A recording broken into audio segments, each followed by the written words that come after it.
Hi, I'm feeling better, and I hope you are too. It's episode 248. We're recording this live on June 16th, 2022. This is Human Factors Cast. I'm your host, Nick Roome, joined today by Mr. Barry Kirby. Hello. Hello. Tonight on the show, we got some fun stuff for you. We're talking about a new study on society's readiness for AI ethical decision making.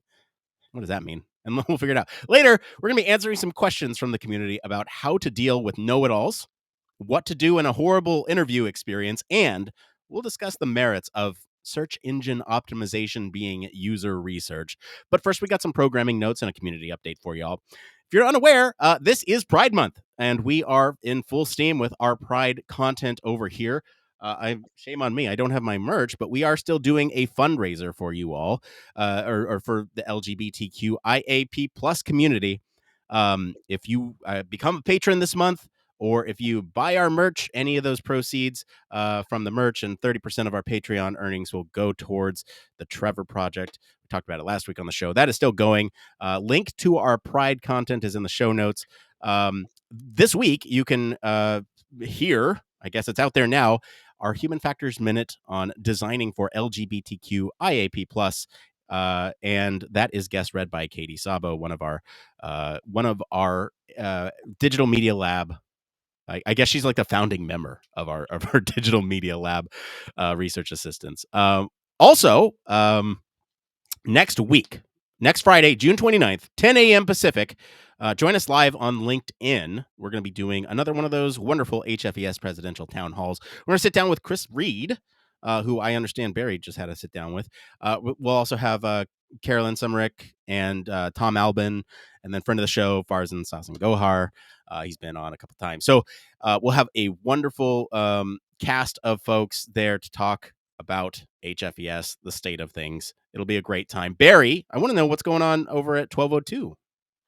Well, Chris Reid clearly gets around everywhere because the interview with him is still up and actually getting some really good traction, particularly some really good feedback here from the UK about just nice to hear what goes on across the pond in HFES and some of the similarities and differences. But coming up on Monday is another new interview, and actually we're diving into health this time. So Peter Brennan, who's a surgeon here in the UK, he's been really driving human factors in his surgery and his operating theatre and been doing a lot of stuff kind of off his own back. And so it was really good to just chat to him about what his drive is. So that goes live on Monday, and I thoroughly recommend everybody goes and has a listen to it. Yeah, I finally got a chance to listen to that Chris Reid interview. Great job, Barry. Really appreciate it. All right, we know why you're here. You're here for the news, so why don't we go ahead and get into it?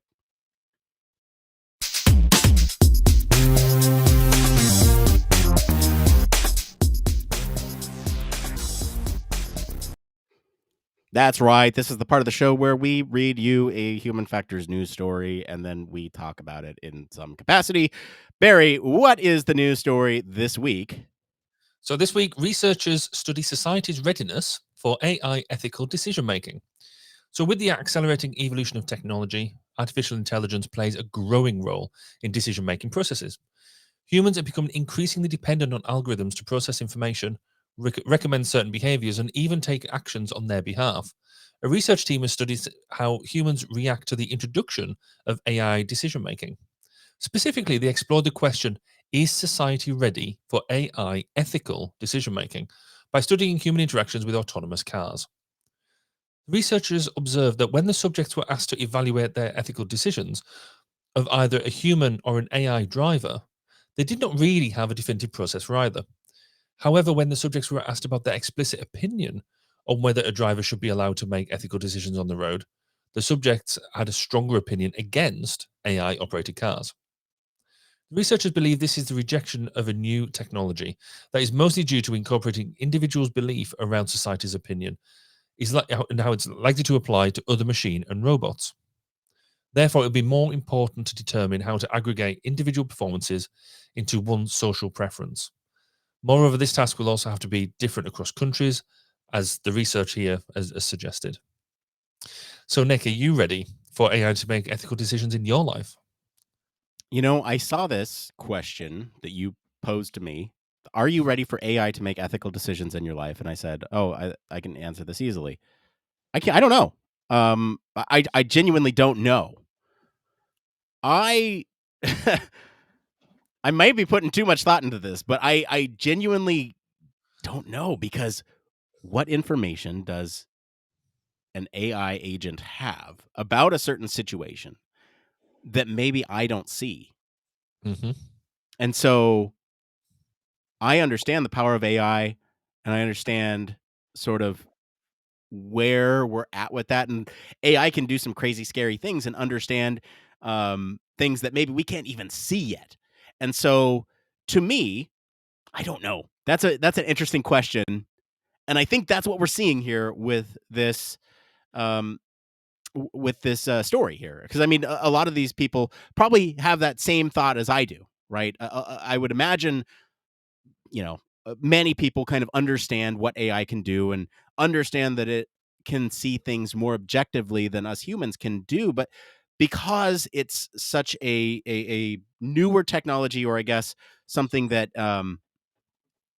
maybe we still don't know all the variables around it, how it makes these decisions, those type of things, maybe that is why they're erring on the side of caution and saying maybe the human should be the one in charge here. But Barry, I'm curious what you think. I'll ask you the same question since it was such a curveball for me. Are you ready for AI to make ethical decisions in your life? I don't know. It depends. So I think this is really interesting because what is good ethical decision making? Because fundamentally, we're now that we'll get into the experiments in a moment, but this is all about asking difficult questions. You're being asked to make choices that invariably lead to a level of hurt, pain, emotional outcome, things that really an AI doesn't understand.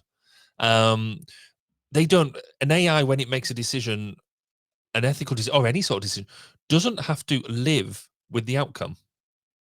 We do, and I think that's where an interesting nuance is.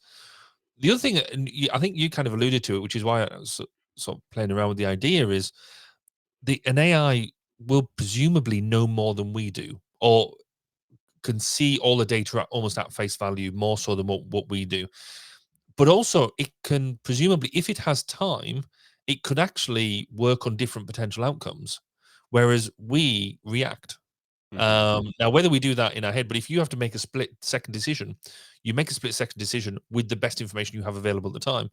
An AI can presumably process a whole lot, like almost run scenarios almost in the blink of an eye, and therefore make logical decisions based on values, but not necessarily emotional decisions. And again, doesn't have to live with the outcome of what is decided.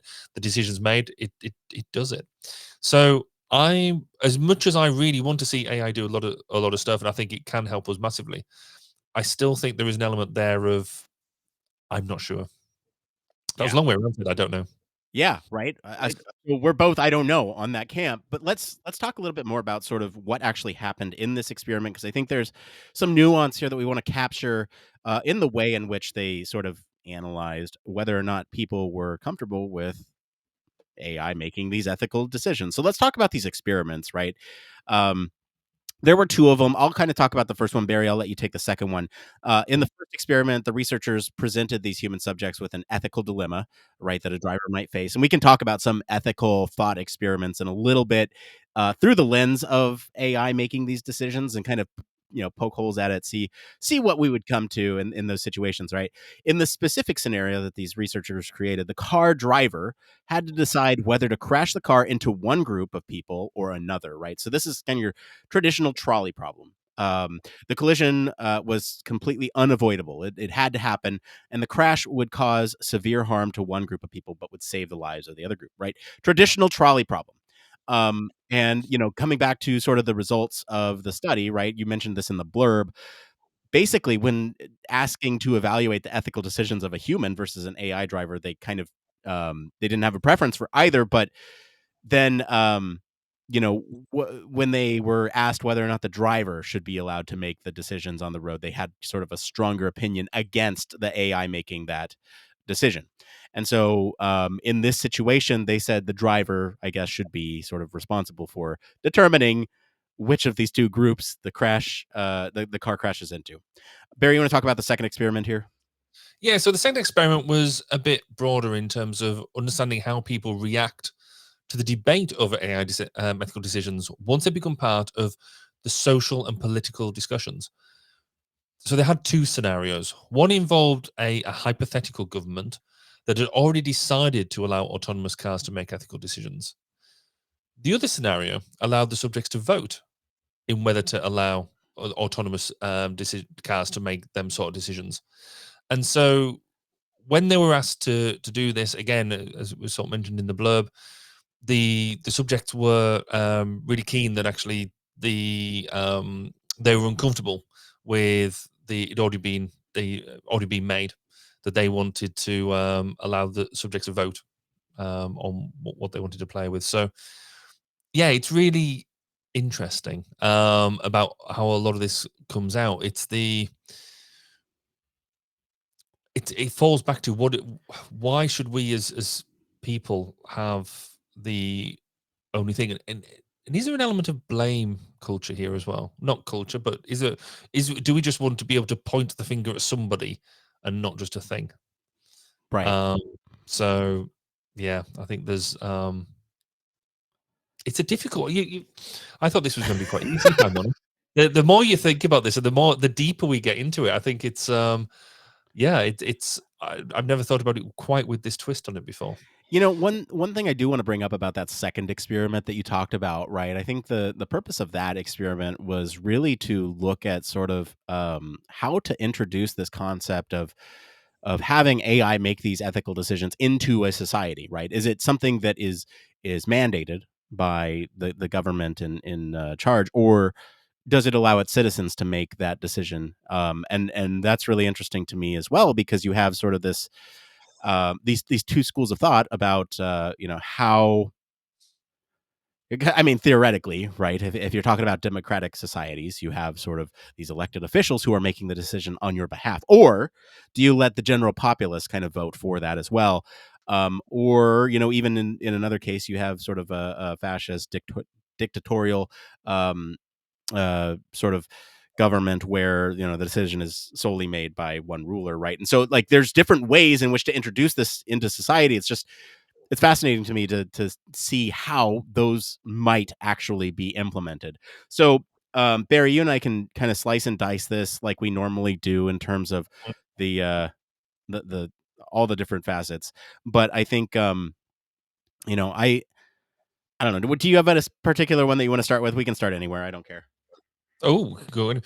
Well, Yeah. for me, I think one thing that I find really interesting in all of this, and it kind of does play into that last discussion you just had, is around the organization and social, because for me, the value of culture really hits into this quite strongly, because you take the trolley problem that they've adapted, and the different variations on this are, do you allow it to crash into a bunch of school children, young people, or an elderly person? And different cultures place different values on different people. So Western cultures tend to place more value on young people, because presumably they've got more to live for. They're all out there.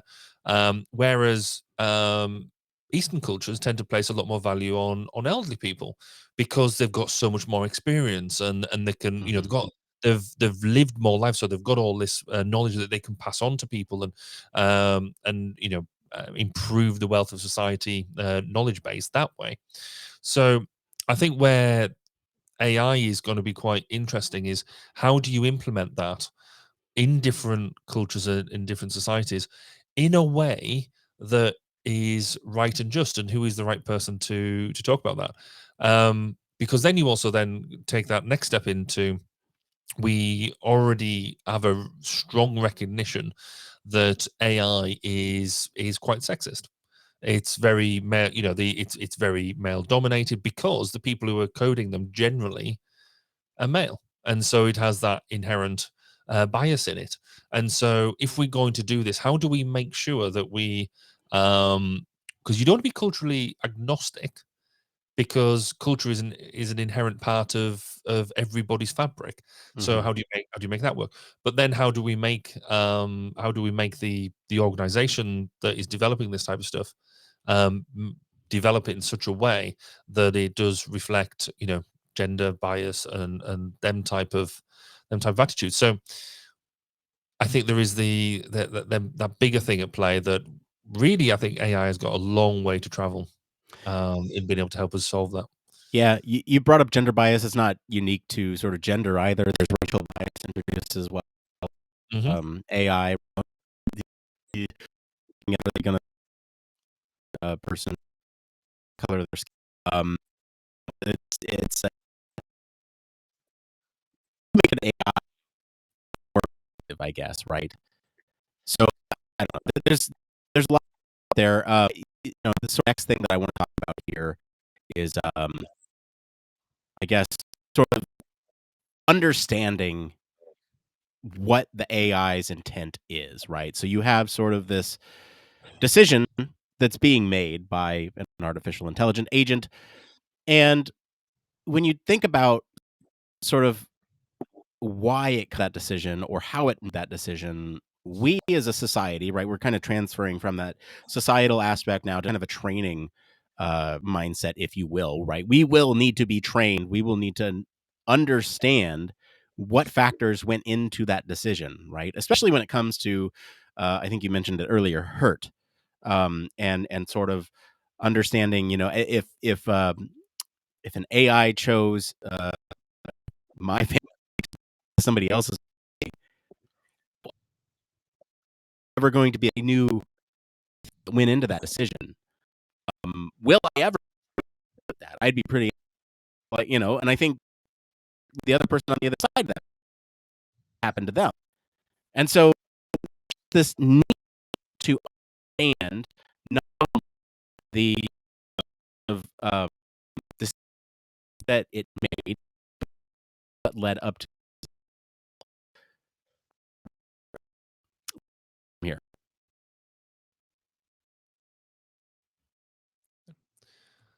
There is definitely elements around that is stuff we've got to engage with. The other bit around the training, I get. Well, one thing I think is quite interesting when when we started using Google Maps, for example, we wanted to drill in and understand where that decision making was coming from, and you'd have that element there to understand and drill into. Yes, you set a whole lot of settings for that, whereas now we are using Google Maps. You drop into it. You don't really care why it's made the decision that it's made. You don't care about the route. You just assume that the route it's given is right, and that's why I think, in many ways, we will get to a point where we don't really worry about why the decisions were made. We'll just understand why that they were made. We'll get to a level of trust, but we're gonna be on a journey there.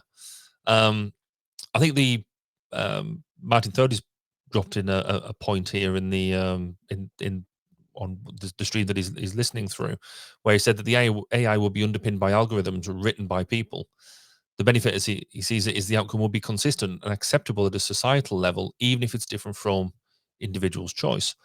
And that goes back into the organizational things that we were talking about earlier, which is, yeah, that's almost it's democratic decision making. That everybody would, if everybody's bought into it, but this then leads itself into what you had just been talking about, is as long as people understand how that decision making was made, which you can argue we might struggle with because people don't actually know how decisions are made on our behalf at the moment anyway, Mhm. even before AI, with the way that government is. So yeah, no, I think that's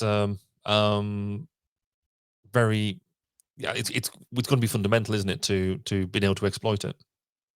Yeah, so piece to that puzzle too. So imagine if talked about sort of incorporating AI into a government or into a society. If they also sort of voted on not only whether or not to have an AI ethical decisions, but also what decisions that AI could make.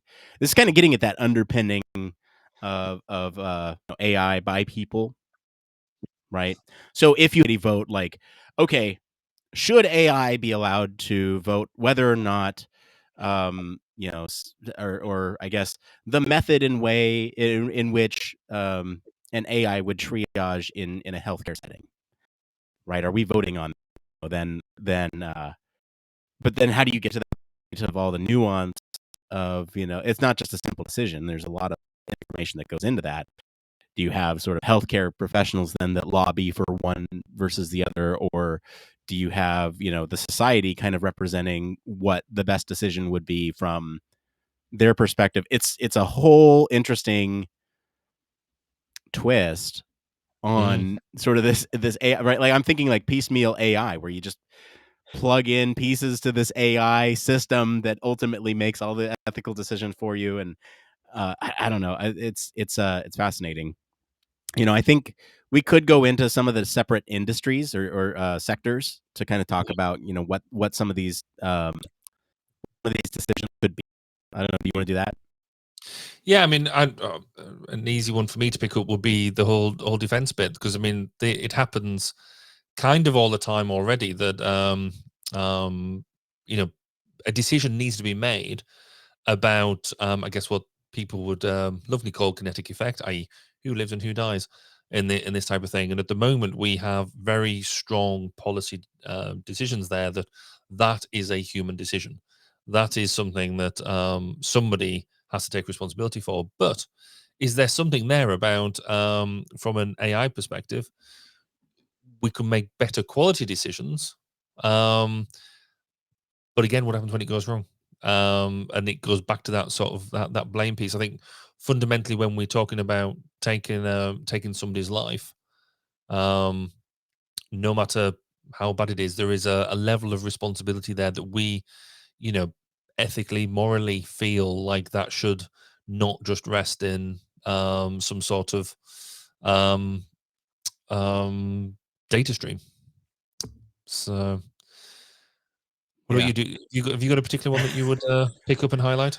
I mean, the healthcare example is really interesting because you have sort of this triage aspect, right, that we kind of mentioned a little earlier. You have sort of understanding who gets treated first, uh, who gets seen first, based on not only factors like who's easily able to be treated or whose injuries are more severe, who's more likely to live, who's not. Right? You have all this stuff. Um, so that's one interesting application. Then you also have sort of making the difficult decisions, whether or not somebody's in a coma or in a vegetative state or anything like that, right? You have sort of these really tough decisions, Mhm. or whether or not to even go forward with a surgery. You have AI kind of looking at all that stuff, but then you have even on the other side of things, you have AI doing wonderful things care too. You have looking at scans and diagnostics of individuals who are diagnoses before healthcare professionals see them themselves.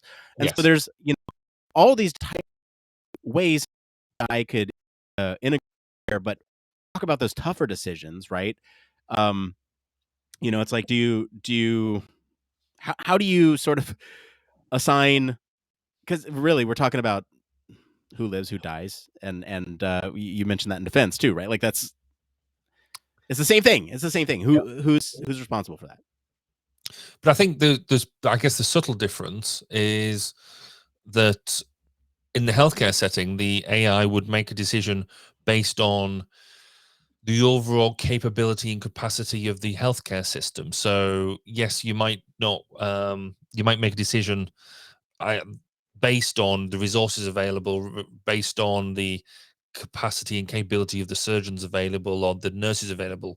And so it's how can, I guess he must be making it, would be looking at it, right? How many people can we save, as opposed to, what, rather than focus on this one person, you might save two people and things like that. Which it's the same. It is the same outcome, but for, I guess, from a very different perspective. The Because the other one where we're talking about this as well, I guess, is in the criminal justice system. Hmm. So when we're looking at the use of AI, I've sat as a magistrate, as a judge, um, where you have to make decisions on people's guilt and innocence, and that is a very human thing, or there's very, in many ways, it's a very emotional thing to sit through, because you have to hear all the evidence, you have to weigh it all up, interpret whether you believe that person is telling the truth or not, and then come to a decision.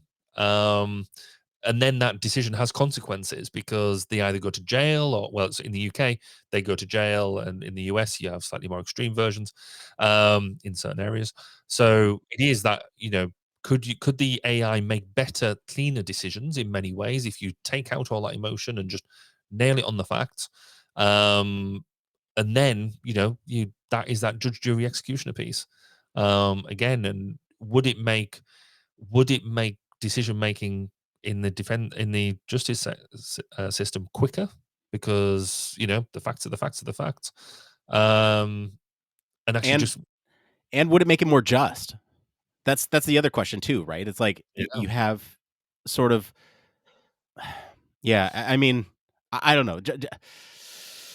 Criminal justice is really hard to talk about, especially when you think about sort of, a fair trial by your peers. And there's a lot of issues with criminal justice in general. And I mean, I wonder how much of those problems would be solved by AI. I don't know if many of them, because you have systems that are in place. But you think about all that stuff, and which roles does it actually play? Does it actually play sort of does it play the judge? Does it play the jury? Or does it play the executioner? And when we say executioner, I'm almost thinking about it, like having AI sort of step in and say, well, what is an appropriate punishment that would, sort of have the most likely impact for a successful recovery for this person. Right. So Yeah. like that's kind of what I'm thinking from that perspective. And I think from that perspective, it's probably a great application. But when you start, applying it for a jury, then I think you're maybe getting a little bit more dicey of sort of what society is comfortable. Well, again, because you're absolutely right, this is the justice system is more about society, because it's society's rules. That's what the whole justice system is. It's about what is acceptable and what is not within the functions of society, and them social rules. Somebody breaks them social rules that have been codified, and then the judge is there to say, yes, you have definitely broken them rules. The jury is there to do that, and as you say, the executioner is there to extract some sort of recompense on that.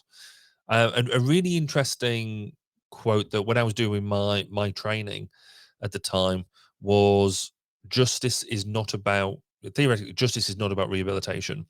Justice is about extracting a penalty from the person who has broken the law for the victims, on behalf of the victim. Sorry, and I think, yeah, it's interesting that actually, out a lot of this, we do forget the victim's role in it all.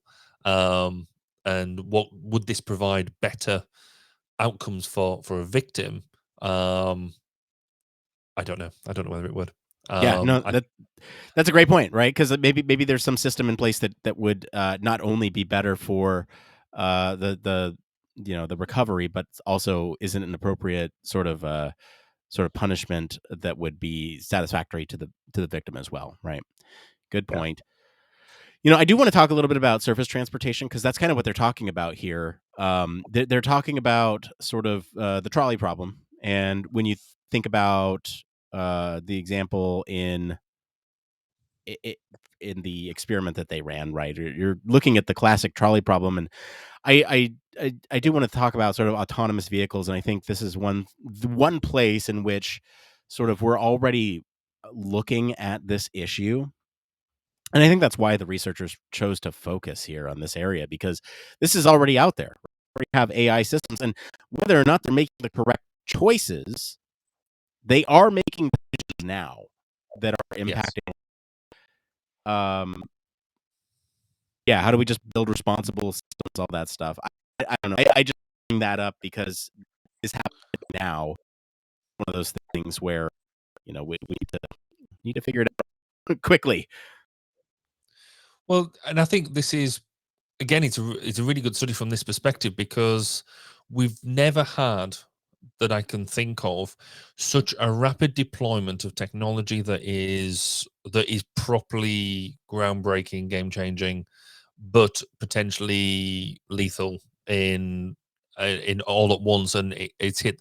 We've talked about AI and being able to do different things, and I think we've all had this idea that we know that aircraft are being flown by autopilots, and they could have a varying levels of autonomy in there, and artificial intelligence making decisions. That's fine because they're up in the air; they don't affect us on a day-to-day basis. Trains could be similar, so things that are very highly controlled, having that AI. The thing that has made a distinct difference is being able to get a piece of AI doing stuff for you in your hands. And this is where we sort of hit this with, people can drive around utilizing AI. We need to deal with this right now. And are we happy with our road space being used as largely an agile test bed? Because that's what it is at the moment. We've got AI doing its thing, and it's making mistakes. Not many when you compare to the other accidents that go on in the grand scheme of things, but they are still being made. And this, I think, that's possibly what makes people feel more uncomfortable than anything else. Yeah. Let's throw a couple ethical thought experiments out here, just to see kind of how we might think about AI in society and culture, and how it might approach some of these issues, right? So we talked about the trolley problem. That's pretty ubiquitous, right? So let's look at the experience machine. Have you heard about this one, Barry? The experience No, go machine. for it. No, go for it. So there's a book, Anarchy, State, and Utopia. And basically, we're looking at an ethical system that places pleasure above all other values. So the concept here is that there's a machine that could give you whatever experience you wanted at any moment. And I guess the first question is, would you plug into a machine like this? Would everyone do it? If everyone was plugged in, who would run it? Those types of questions, right? And so, um, this whole concept of wanting to plug into the experience machine, I think this is a little bit more fun to think about, because I don't know, I'd plug into it, but then would it become addicting? I don't know, probably. Yeah, I could have every podcast episode where my internet doesn't suck, and that's the experience I'm living. But I don't know. Would you plug into something like this, and then how would an AI system sort of work with this in society? Right, this theoretical, but Yeah, yeah. Would I plug in? See, my gut answer is yeah, of course you would, because why wouldn't you want to experiment that sort of thing? But then how do you, it's almost that addictive thing. How do you know that you will be able to then unplug? Because I think all the idea of pleasure is only pleasurable because it doesn't happen all the time. You can't have unlimited pleasure all the time, or maybe I'm just doing things wrong. I don't know. But you know what I mean? I think there's a whole thing where you have the whole yin and yang, pleasure pain thing, because you recognize the good stuff because the bad stuff. If you have nothing but the good stuff, then it dulls out. So I don't know. Interesting. I'd like to give okay. it a go. Then. Here's a better example. What about the utility monster? So basically, when we talk about a monster here, we're talking about AI, right? And so this experiment, this thought experiment, really considers maximizing pleasure, happiness, or good as the highest moral goal. And they are sort of set at the core of this AI's thought process, right? So we're looking at the AI's ability to focus on the consequences of actions, and the AI would be set for maximizing utility towards good in the world, right? And so, basically, we're imagining an AI that gets 100 times more good out of things, than being a human ever could, right? So, or letting humans make these decisions than they ever could, right? So, for example, a human eats a chocolate chip cookie. Would it taste, 100 times better to you, if if this is a bad example. I'm trying to adapt it from another thing, but here, think about sort of like, if you made a choice that was selfish to you, but it was maybe not so good for others in the world, would an AI step in and correct your action to sort of make sure that there's more good in the world based on your decision? Is it really a decision at that point, right? It's a Yeah. interesting thought experiment. Yes, it's the does the group exist only because the actions of the individuals, or does the group exist because the actions of the group and it's only for the good for the group? Yes. See, the problem with thought experiments is they make you think. Yeah. Which is a bit of that. I mean, I actually on that, I'm a great believer in that the groups are made up of people. So without people making individual decisions, you don't get a group. But you clearly do, because we've seen so many examples of how that so doesn't work. We're like just right through COVID. You've seen the examples of groups of people doing crazy things, yet everybody individually said, "Oh, why would you do that?" Initially we went through a whole piece of things happening where you couldn't buy like toilet paper and stuff because people were bulk buying stuff because they thought everything was going to go out of stock. If everybody just left it alone, it would have been fine.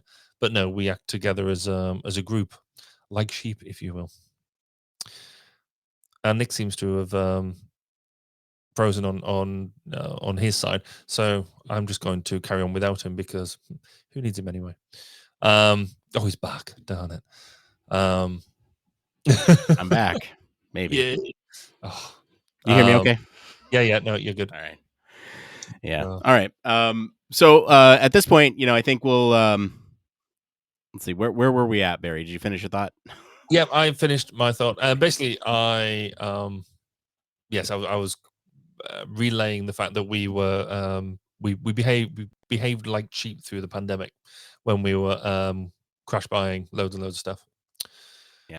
All right. Any other loose rounds on this article before we go ahead and get into our little break? No, I think it's a really interesting one. I like this one because it's made me think a lot more than I anticipated it would make me think.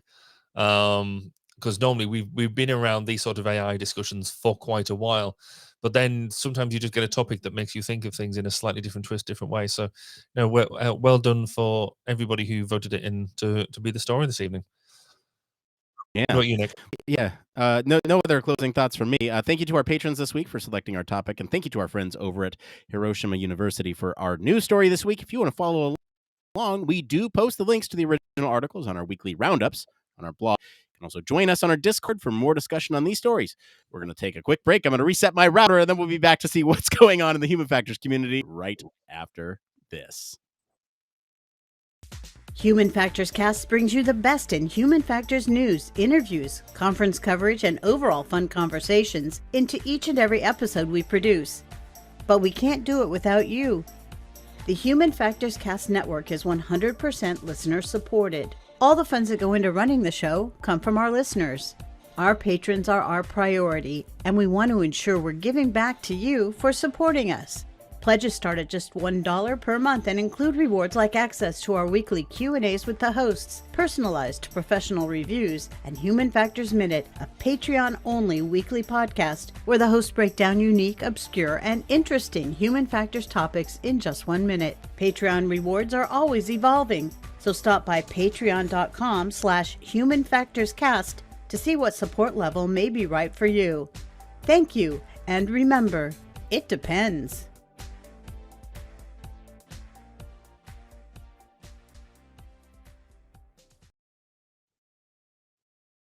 And welcome back. So to take you a little bit behind the scenes at the moment, obviously through that first session of the through the podcast, Nick's audio was less than useful. He has been taking a local copy of that, and he's now disappeared into the land of presumably wherever he stores his router, and he's rebooting his router. So you get to put it with me for a short period of time whilst he goes and does his whole reset. If it's anything like me, then you're going to have to work out exactly how you're going to get to it, because I don't go and find my router very often, and then have to do the whole drop it down and bring it all back up again. What would be really interesting from my perspective, though, is given hopefully you were able to hear most of that story and most of our thoughts on it, is for you to give me some feedback on your thoughts. Obviously, Martin's already given some of his opinions there as well, but there's more of you out there who are have your thoughts on whether you would allow AI to make these sort of decisions, any sort of decisions for you. And I guess these are the ethical decisions, the ones that have consequences, the ones that have some sort of output that you may not like, because I think that's been the highlight of particularly the ones around healthcare, the ones around defense, the ones around forensics, and that's why this trolley problem comes in around around the transportation, because that is something that we have to make a decision about whether it can happen, because fundamentally something bad happens out of this for somebody, because decisions, not everybody can be saved, not in the healthcare domain, not everybody gets to live in that defense domain, and in that justice element, there is a victim, but there is somebody who is who's guilty there. So I'd be really interested in getting your feedback. So put it in the comments, put it in the wherever you're listening or watching, and we can play with that. However, Nick's back now. Yeah, I'm gonna do another quick. This is why you come to the live show, everyone. This is because you go to NASCAR for the crashes. You come to the live show for my internet crashes. Hopefully we'll be okay now. Anyway, I'm gonna just play this for a second. It's the same thing. It's just so that way we get a clean cut. Yay! Human Factors Cast brings you the best in. Yes, huge thank you as always to our patrons. We especially want to thank our honorary Human Factors Cast staff patron, Michelle Tripp. Patrons like you keep the show running. You keep the lights on over here. What does Patreon actually pay for? Well, this month, like I said, if anyone wants to become a patron, 30% of your proceeds this month will go to the Trevor Project for Pride Month. But normally what it helps pay for here is kind of the monthly hosting fees that we usually use to keep our podcast up. That costs money. I don't know if you know that. It costs money. It's not free. You can't just put a podcast out there. You got to pay for it. Anyway, it does that. We have annual website domain fees that we got to take care of. We have we got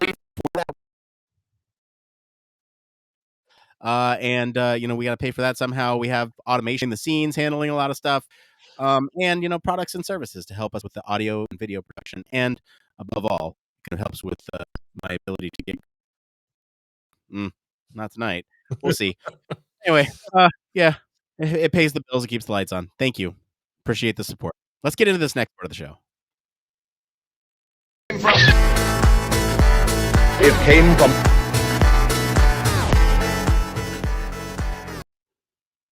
That's right. This is the part of the show we like to call It Came From. This is where we search all over the internet to bring you topics the community is talking about. Any topic is fair game for us to sit here and talk about, as long as it relates to the field of human factors. And wherever you're watching, if you find these answers useful, give us a like to help other people find this content. All right, we got 3 tonight. This first one here is by Mystery to Me, the UXResearch subreddit. How to deal with know-it-alls. They go on to write, I'm new to a team where a few of us were hired at the same time. One of them, a male, former engineer, seems to dominate all meetings with his input on how to change processes or random things in the organization. As a new employee, I really wouldn't have the confidence to come across that way, trying to change things. They've been that way forever, since I feel like it comes off as I know better than everyone else. I'm really just trying to learn in this first month on my job. He also often brings up his past experience during meetings. I feel like it sidetracks us a lot. The manager doesn't really do a good job of keeping the meeting focused, so it ends up going for an hour with him, mansplaining on how to do things or how things should be done. Try to be more vocal in the meetings, but he seems just to interject again right away. How do you deal with this behavior? I'm also wondering if this type of behavior is actually rewarded over my approach of keeping quiet until I learn more, or should I try to be more vocal too? And how would one do that without coming across as arrogant? Barry, what are your thoughts on this? How do you approach that situation? Oh, it's difficult, and because some people do this as a defensive behavior. So particularly with new people coming into organizations, they and I think probably it is probably more of a male issue than a female issue, where you have to you feel like you have to go and prove your worth as soon as you possibly can. So you end up either being quiet, or you end up talking an awful lot and basically trying to justify your existence. Um, my approach to this, because I've seen it quite a lot, unfortunately, one way or another, is if you see it happening, have a quiet word with people, and sort of just help them reflect on themselves about what it is that they're doing. Um, because the other killer part of this really is that actually quite often this type of behavior can end up going quite well rewarded, because there seem to be more um if managers, particularly if there may be managers who don't necessarily are not all over the brief, and they're literally just managers, people managers, not technical managers. If they don't really know what's going on, then they think, oh well, actually this person's been really vocal. Clearly, then they know what they're talking about. When we all know that that isn't necessarily the case. If you haven't got a manager who is good at basically getting everybody to put forward their point of view and that type of thing, we can suffer with this. So really, it's a difficult thing to do, but I would suggest a cup of tea, cup of coffee, have a chat with them, and somehow it's not an easy thing to do. I don't have a playbook of being able to go and start that conversation, but it is most people, when you point out that behavior to them, do tend to be a bit more reflective, particularly in our domain.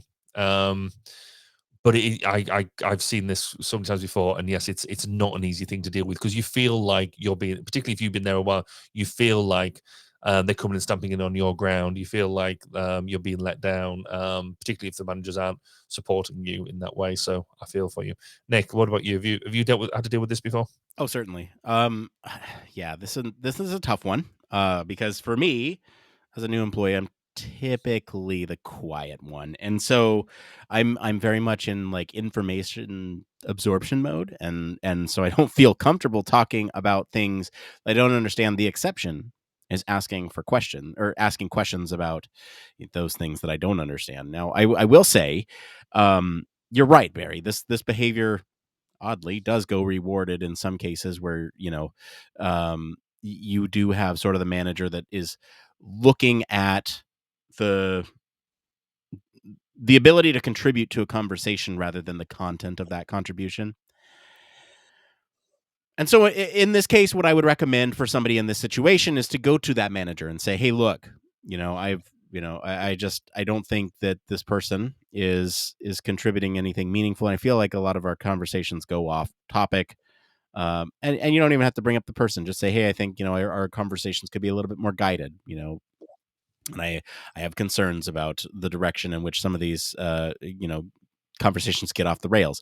That might, subtly nudge them to, sort of rein in the conversation as it does get off the rails with people like this. I don't know. That's kind of where I'd start.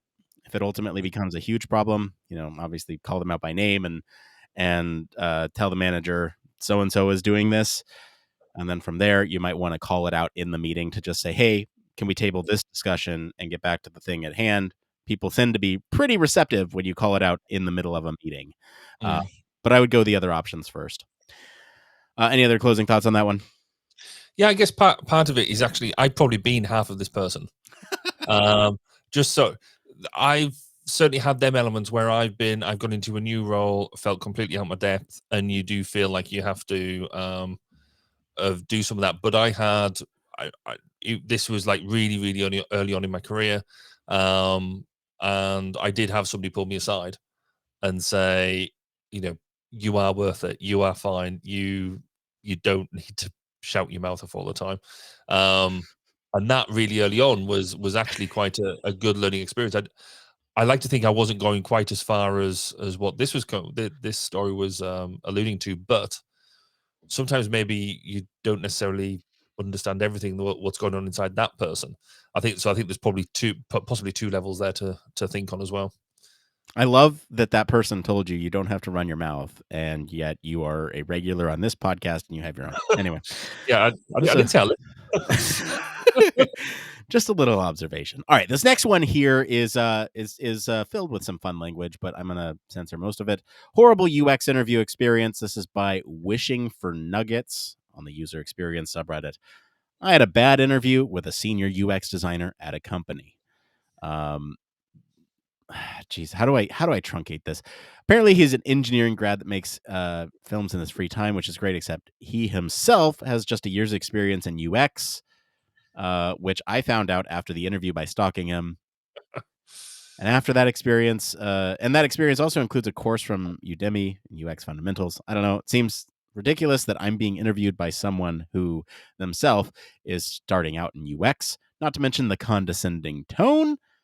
I was talking about inclusive design, and he cuts in and tells me that's great, but it's not relevant to UX at all. Wondering where to put you since your UX is very quote unquote basic. That's what he said after looking at my case study and portfolio. They advertise this as a UX and UI design role, but the guy says, no, we're looking for a UX researcher, which is very different. He's asking me stuff like, do you know what an artboard resolution is? I'm genuinely questioning because I have 4 years of visual design experience. Anyway, is this normal? Am I missing something? Or I'm genuinely so annoyed and upset right now. I have picked this because this post made me annoyed and upset. Barry, how do you go about an interview where it might not be going in your favor or your way or anything like that? It's this isn't easy because I've been there a few times where you turn up thinking you're going for a job. It's been advertised as a certain job, and it isn't. You sort of get there and they're like, actually, no, we're really looking for this. And then you immediately get into that thing. Oh, have I made a mistake here? Or somebody told me wrong? And then you realize, I mean, I guess we see it in human factors quite a lot, in that you get interviewed by somebody because you're if you're going to a role where possibly you're the only HF person in there, you've been managed, you've been done by a senior person, you've been interviewed by a senior person who's heard of human factors and has maybe done some sort of cool course once in was a long time ago, but knows all about it when they probably don't. It's not easy, but also it is kind of incumbent on you to realize that the interview process is a two-way process. That if what they're giving you is such bad vibes, then you probably don't belong there. That's your evaluation of it is, if it gives you such a horrible experience, move on, find another one. I think there is maybe an expectation that every interview that we go to should be perfectly aligned to us, and it should be everything on the other side of the table should be absolutely perfect thrown our way. And that's just not the case. And it might be that people are interviewing because they don't really know what they're talking about there. Or they might think that, as what sounds in this case, that they've got a bit of an inkling of knowledge, and because of company politics, they're in a position that they have some power of a hiring and stuff. Yeah, they might be coming out with stuff that you think is not right. But quite frankly, I'm in that kind of suck it up and move on. Find the job that is right for you. Find something that you really want to go with. You owe them nothing. Go and find the next bit. I think that you might have something slightly different to say, Nick. Oh, we can't actually hear you now. You've put yourself on mute or something. I did the mute thing. You think this is not a Zoom meeting? No. Okay, let's break it down. You have good interviews. You have bad interviews. This post made me angry, not at the interviewer. I don't know. The thing that I want people to take away from interviews is to learn from them. In this situation, this person has clearly had a bad interview from their perspective. They have been interviewed by someone that they think is not qualified. you also don't know their full story. You've stalked them on the internet to find out what their sort of experience in UX was, versus understanding, what their job roles were and past, past work experience. I don't know. To me, it just seems like a little pretentious. The point here is that if you do have one of those interviews where maybe there wasn't a communication about what exactly that role was, in this case, they were looking for a designer role, but the company hiring was looking for a researcher role. And so, is that something that you ask as a clarifying question before the interview actually starts? That's, a learning experience there. That's a question that you can ask in the organizing state. And then, I think there's ways to handle it in the moment too. If you're asked a question, or if somebody's combative with a a statement that you made, that's another way in which you can evaluate the people that you're going to be working with, right? You said it's a two-way street. It is.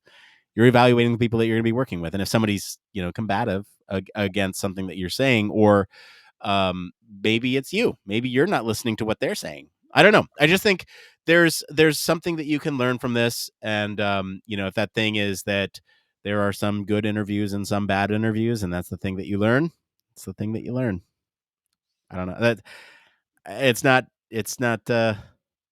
rocket science, I guess. Any other thoughts on that one, Barry? Well, get over yourself. All right. Thank you. No, not you. Obviously. No. I know. Yeah, thank you.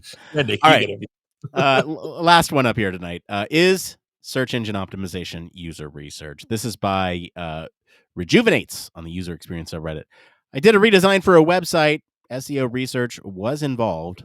I looked at competitors in the area and keywords, ways to improve the homepage experience. I also looked at reviews. How do I display this information on my portfolio next to my design?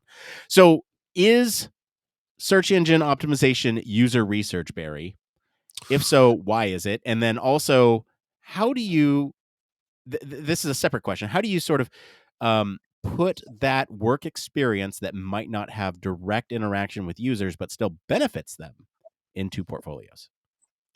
So I think it is user research because it's all about how you're, fundamentally, to be able to use a website effectively, people are going to get there in the first place, right? And so I do, and have done for a long time, counted it as one of the fundamental, a pre-step and a post-step when we do this type of work. How do you put it as part of your portfolio? That's a slightly different question, and it's more of a narrative view. It's about how you implement the process, why you implemented the process, because fundamentally, you're trying to put yourself into that, into your user's mindset before they even get onto your onto the site that you're designing. So it's about context. It goes into some of them intangibles. I wouldn't be able to comment, I don't think, about how to put it into that portfolio piece, because from that perspective, I've never done it. I've always, we do it as part of reporting, we do it as part of that piece. So I wouldn't how to showcase it in the best way to show that you could do it. I would be struggling with. Nick, what do you think? Yes. Search engine optimization is user research. It's understanding what terms, what sort of things are going to be most relevant to people before they even get to the place, like you said, right? It's kind of understanding the user before you even get there. And really, it's your best approximation of sort of what that user needs to get to that thing that you're working on, right? And so if you're looking at competitors, I just also, along the same lines, I'd look at competitive analysis as user research. You are looking at other tools, industry standards that are out there, doing similar things to you that, obviously users of those platforms might have thoughts and feelings about too. And you can find user research everywhere. I think there's, a lot of different places in which you can find user research that a lot of people don't think about, right? Like, I don't know, if you're making a product like Google Sheets and you go and research an Excel for them, you're going to get a lot of the same stuff. Like that's, competitive analysis is totally user research. So when you look at other products and what SEO they're using, totally. Now, when you're looking at things like reviews, also same thing. You're looking at what are some of the key terms that they're using, what are some of the their thoughts around the product.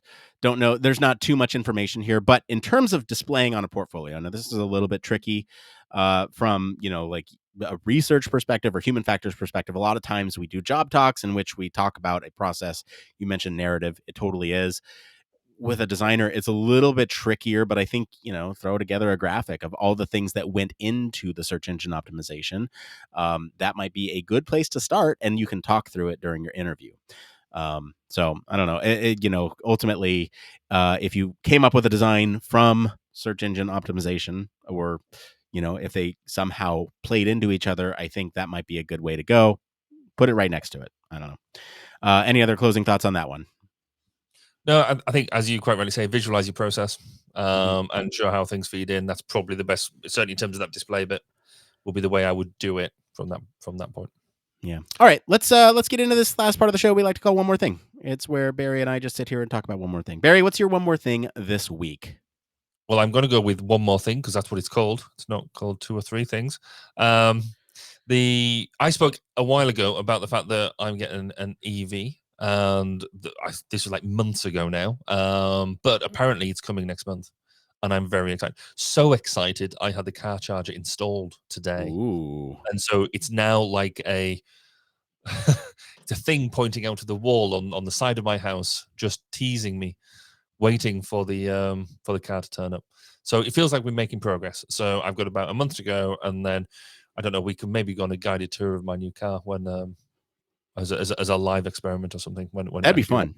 Yeah, we could do a live sort of test of live usability review on like the world. How scary would that be? That'd be great. I love it. Contrary to popular belief, I am also going to do just one more thing here. I do have a fun story, though. If you are listening and if you want to watch something funny, go watch our pre-show, because I talk about a color scheme thing. It's funny. You should go watch it. Anyway, I have something I'd like to talk about today, and it is a chair related thing. So I don't know. People who watch the show, again, another visual thing, but people who watch the show might notice I'm a couple inches taller today because I have fixed my chair. Now, my chair before had an issue with the gas piston that lifted and lowered. It actually broke off the weld underneath the chair, and so my chair was wobbling from side to side. And so as I was sitting here podcasting with you, Barry, I'd be like, trying to stabilize myself with just my legs and arms, and it was bad. And it was like that for weeks. And ultimately I ended up bungee cording my chair together so that way it wobbled less. Still wobbled. Anyway, didn't realize that this might be completely obvious to some of you, but chair replacement parts are a thing that you can buy. So yes. I bought replacement parts for the underpiece and made it heavy duty, so that way it will support my heavy booty. And then I also got a piston, and the first piston I got was way too tall. In fact, I was sitting probably, if you're looking at the screen right now, I'm in the middle of the screen. It was probably putting my head up here. Nice. My knees were at my keyboard at the lowest setting. It was really bad. So I had to order a replacement part, and I had got these fun wheels that are like rollerblade wheels for the chair. I don't know if I have them. I think I have them. And yeah, they're like rollerblade wheels for your chair, but these added height to it as well. And so even with the new piston, the shortest piston I can find, and those wheels, I was still looking at my thighs kind of pushing up my keyboard. And so ultimately I had to make my chair stationary by removing the wheels, putting in those little tiny stops, so that way it, all that stuff. Anyway, that's my one more thing this week. I'm happy to have a working chair. That's it. And that's it for today, everyone. If you like this episode and want to hear Barry and I talk about our AI girlfriends, since we're talking about AI, I'll encourage you to go listen to episode 240, where we talk about how AI might be able to provide companionship for others. Comment wherever you're listening with what you think of the story this week. For more in-depth discussion, you can join us on our Discord community. You can always visit our official website, sign up for our newsletter, stay up to date with all the latest human factors news. If you like what you hear, you want to support the show, you can leave us a 5-star review. That is free for you to do. You can tell your friends about us. That's also free for you to do, and really helps us grow. And if you want to, consider supporting us on Patreon. Again, 30% of our proceeds this month are going to the Trevor Project. And as always, links to all of our socials on our can be found on our website and are in the description of this episode. Mr. Barry Kirby, thank you for being on the show today. Where can our listeners go and find you if they want to talk about the trolley problem? If you want to talk about that, you can find me on Twitter and other socials at Baz_K, or come and listen to some of my interviews at 1202 Human Factors Podcast at 1202podcast.com. As for me, I've been your host, Nick Roome. You can find me on Discord and across social media at Nick_Roome. Thanks again for tuning into Human Factors Cast. Until next time, It depends.